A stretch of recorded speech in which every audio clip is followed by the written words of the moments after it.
Tutorial how to draw a simple people.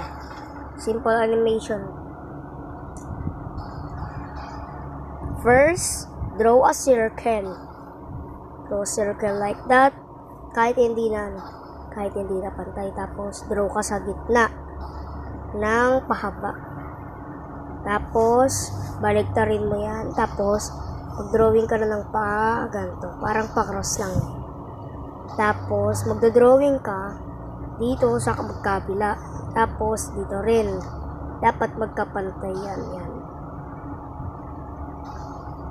Kasi pag hindi magkapantay yan, kahit ano na yan, mali na kaagad yan. Yan, huwag ka gagawa ng ganyan. Hindi yung pag ano na, ganito lang, huwag ka gagawa ng ganon. Dapat, ganito lang, tapos, ganyan lang dapat, diretso lang, parang ganyan. Tapos, ang gagawin mo, gagantunin mo lang. Pwede na. Diba?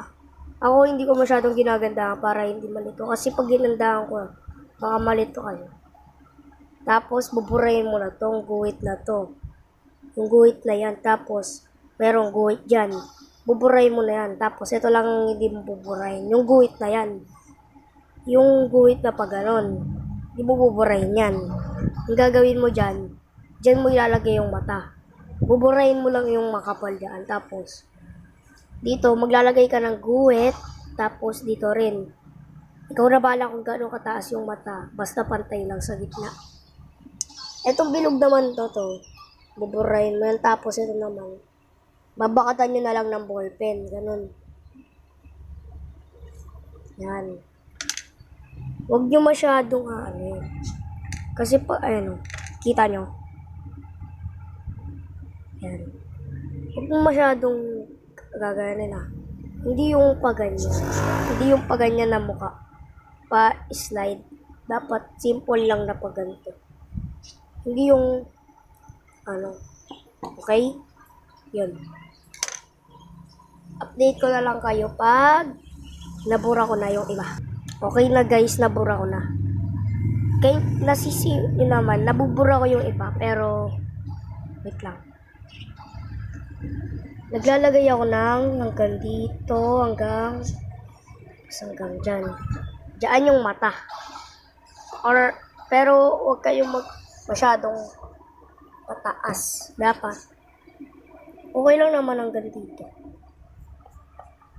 Basta malaki yung mukha.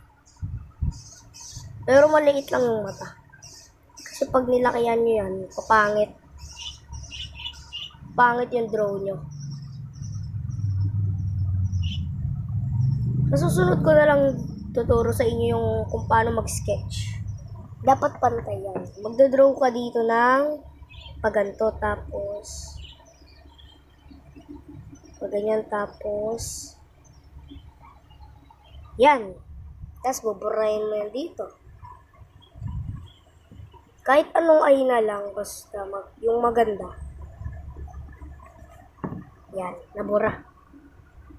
Diba nabubura? Ayusin mo na lang yan. Kasi pag hindi mo inayos yung magkadikit, kasi pwedeng pumangit na may lakan chance na gano'n. Can you see? Kasi nakikita nyo ba? Yun nakikita nga. Ito, hindi pantay, di ba? Ang gagawin mo dyan, gaganyan mo lang yan. Matatabunan na rin yan mamaya. Matatabunan yan. Mamaya, pag nag-draw na ako, tapos yung ilong lang, ganito lang. Yan. Pag ganyan, triangle.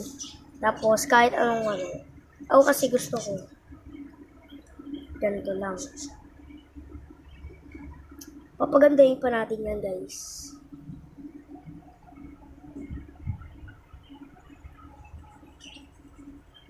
Dapat, ganito ka lang mag-drawing. Pag nagkukulay ka, guys, yan, ganyan lang. Unahin mo yung loob kaysa sa labas. Kasi pag labas yung inuna mo, pupangit. Pero ayo, gusto nyo. Kasi yung iba, meron tao na sanay sa labas na una kaysa sa loob. Okay? Tapos, guhit ka ng parang paganto. Kung kahit anong buhok mo. Okay lang naman sa akin, hindi naman ako magagalit. Kung ayaw nyo gayahin, okay lang. Yan. Tapos, yan. Masyadong mataas, diba? Ang gagawin nyo dyan, pag hindi pantay, gawin kayo ng guwet dito. Tapos, yan. Ba guys? Ganyan lang.